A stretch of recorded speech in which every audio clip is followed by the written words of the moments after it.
जय हिंद, जय भारत, वंदे मातरम। मैं रविंद्र फौजी। कल जो मैंने वीडियो डाला था कि पंजाब में एक सिविल ढाबे पर हमारे सैनिकों के साथ मारपीट होती है, जिसमें हमारे सेना के एक मेजर, एक सूबेदार साहब और 6 जवान, जिनको 30-35 लोग ढाबे के और उनके आसपास के मिलकर लाठी डंडों से मारते हैं और मेजर साहब उसमें बेहोश हो जाता है। वो वीडियो मैंने डाला हुआ है। उस वीडियो में मैंने ये भी कहा कि हमें शर्म आती है कि हम अपने आप को फौजी बोलते हैं। ये वर्दी जिसको हम शान समझते हैं, और इस वर्दी को, इस सेना के हमारे जवानों को पुलिस पर जाकर इन्होंने एफआईआर लिखाई है और पुलिस की मदद मांग रहे हैं। तो कल वीडियो पर कुछ कमेंट्स आए हैं, तो मैं चाहता हूं कि उनका जवाब दिया जाए। पहली बात तो ये कि एक भाई ने कमेंट्स किया था कि सर, पंजाब में ये मामला हुआ है, हो सकता है इनकी कोई बहुत बड़ी गलती रही हुई हो। तो पहले आपको मैं मामला बता देता हूं कि ये हमारी सेना की एक टीम, जो कि हिमाचल में एक गेम हुआ था, स्नो मैराथन, और ये वहां से उसको जीतकर वापिस आ रहे थे। हिमाचल से चलकर रास्ते में तकरीबन 9 बजे इन्होंने ढाबे पर खाना खाया। कुछ कमेंट्स ऐसे भी आ रहे थे कि भाई, फौज है, सिविल ढाबे पर खाना क्यों खा रहे थे। तो मैं आपको बता दूं कि एक गेम जीत कर आ रहे थे, रात को 9 बज गए थे, इसलिए इन्होंने ढाबे पर खाना खाया। ढाबे पे खाना खाने के बाद जब बात पेमेंट की आई, तो इन्होंने फोन पे के माध्यम से, यूपीआई के माध्यम से उनको बोला कि भैया हम पेमेंट आपको कर रहे हैं, क्योंकि हमारे पास नकदी नहीं है, क्योंकि हम गेम खेल कर आ रहे हैं सब। तो उन्होंने फोन पे से पेमेंट किया, तो ढाबे के मालिक ने बोला कि नहीं, हमें तो कैश चाहिए। ये कोई बहुत बड़ी बात नहीं थी। तो जो मेजर साहब थे, उन्होंने बोला नहीं, मैं इससे पेमेंट करूंगा, और उन्होंने उससे पेमेंट कर दिया। इसी बात कर लेकर बहस होगी कि मुझे पता नहीं आपने क्यों किया, मुझे तो कैश चाहिए। इसी बहस में वहां जो ढाबे के कुछ लड़के थे, उन्होंने मेजर साहब के साथ पकड़ा तकड़ी हुई और बहस हुई। तो वो डंडा डुंडा लेकर आकर और मेजर साहब को तो सर में मारा बताया, जिससे वो बेहोश हो गए।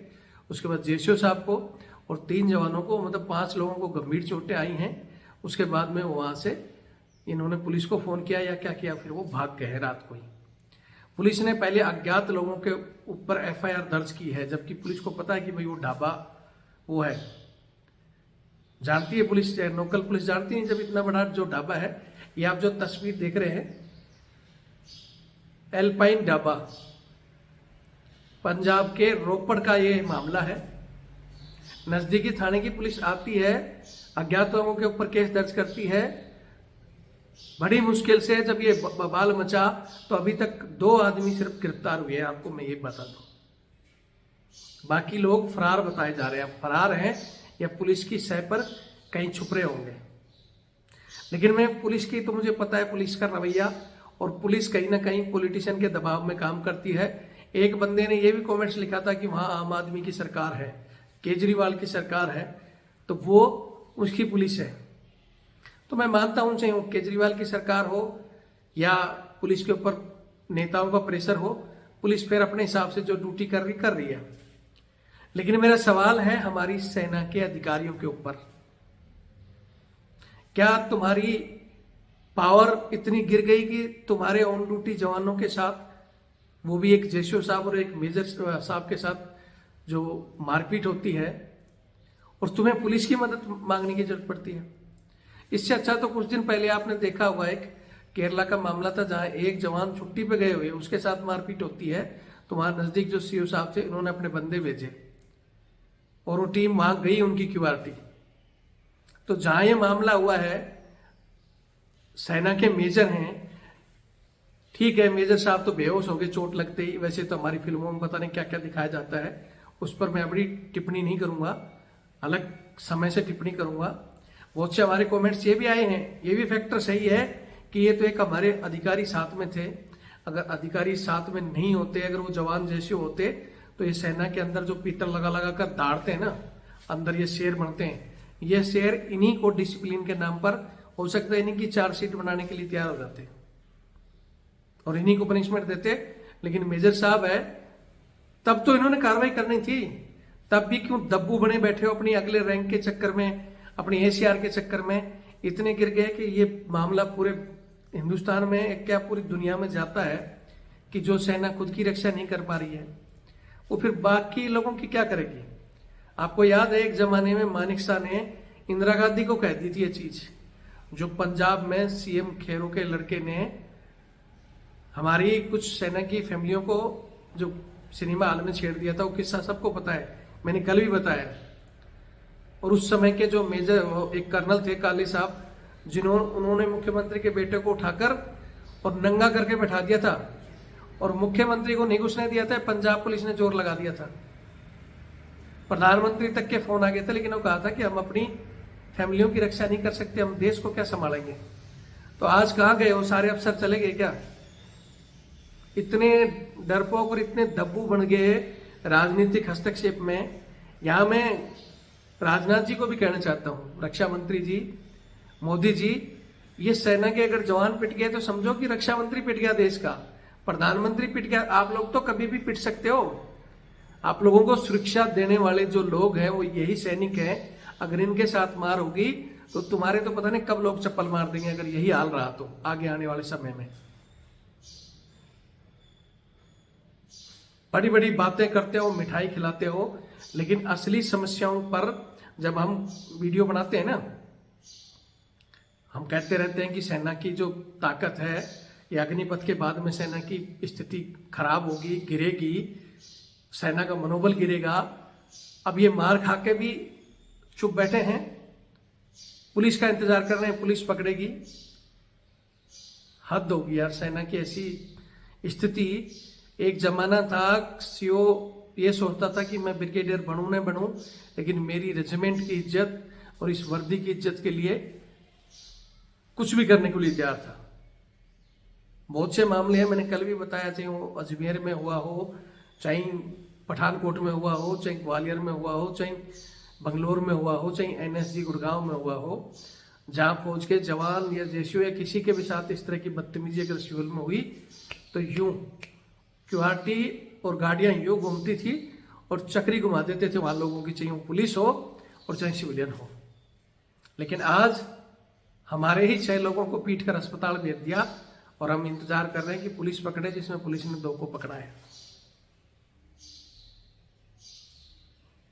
जो कमेंट्स करते हैं, मैंने शुरू से कहा था कि मेरी लड़ाई इस वर्दी के लिए है। जो वर्दी पर कलंक है, ये सहायक पर था, ये कुत्ते घुमाना, बूट पुलिस, कुछ तो हमारी इज्जत उन लोगों ने गिरा रखी है। वो कहते हैं कि सिविल में ये बातें मत बताओ, फलाना मत बताओ। सिविल में सबको पता है, इसीलिए ढाबे वालों की इतनी औकात होगी, टोल टैक्स वालों की इतनी औकात होगी कि फौजी का ऐसे गिरेबान पकड़ लेते हैं। सिंगल को तो जब चाहे पता नहीं कितने ही केस हैं पिटने मारने के, लेकिन यहाँ तो एक 16 जवानों की टुकड़ी, एक मेजर साहब साथ हैं, उनके साथ मारपीट हो जाती है।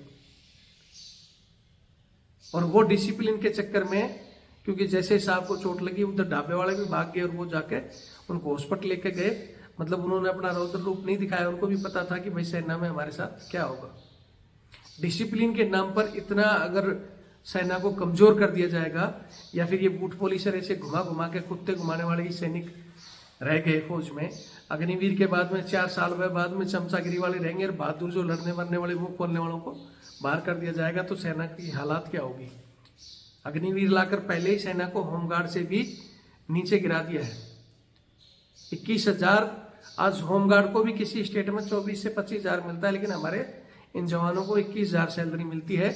और उसके लिए ये हमारे अधिकारियों ने मुंह बंद कर लिया। एक जनरल साहब जो रिटायर्ड होकर नरवणे साहब बोलते हैं, और प्रेजेंट जो जनरल है, और वो जनरल पुरी जैसे बहुत अच्छी स्कीम बताते हैं। हमारे ही जवान कि अग्निपथ बढ़िया है, फलाना है, यही हाल होगा तुम्हारा सिविल में, क्योंकि तुमने खुद गुलामी स्वीकार की, तुमने खुद इन पॉलिटिशियन को भगवान बना दिया। मोदी जी जिंदाबाद, मोदी जी कर रहे हैं जो कर रहे हैं, तो मोदी जी तुम्हारे को एक दिन होमगार्ड से भी ऐसी स्थिति में ला देंगे कि फिर तुम्हारा कोई भी गिरेबान पकड़ेगा कोई भी मारेगा तुम्हारी रिस्पेक्ट नहीं रहेगी। इसीलिए मैं हमेशा कहता हूं कि मैंने कभी पैसे की लड़ाई की भाई ये मिले फलाना मिले, मैंने कहा कि पहले देश में सेना सर का ताज होती है और उस ताज के साथ ही खिलवाड़ हो रहा है, उस ताज को ही मारा पीटा जा रहा है। तो उस देश की इज्जत, जैसे अफगानिस्तान में, जैसे यूक्रेन में ये चल रहा है ना, वही हालत हमारे देश की होगी। अगर आपको सही लगता है वीडियो को ज़्यादा से ज़्यादा शेयर करें, चैनल से जुड़ें और सेना का अधिकारियों को बोलो कि वो बजरंगबली की तरह अपनी खोई हुई ताकत को जगाओ और इन लोगों को खुद ग्राउंड में पहुंचकर सबक सिखाओ। आपकी क्यूआरटी, आपकी इंटेलिजेंस, आपकी सीएमपी किसके लिए है? खाली जवानों के ही मोबाइल पकड़ने के लिए? खाली जवानों के ही पीछे घूमने के लिए? वो कहाँ दिखाया जाता है, पता नहीं कौन कौन सी फिल्में बनी हुई है, क्या क्या बना हुआ है। उन फिल्मों में जो असली हकीकत दिखाई जाती तो आज तक हमारे पॉइंट भी सुधर जाते, इस तरह की हालत ना रही होती। मोदी जी वीडियो देखें और शेयर करें। जय हिंद। और अगर सेना के अधिकारियों को शर्म आती है तो इस पर कार्रवाई जरूर करें।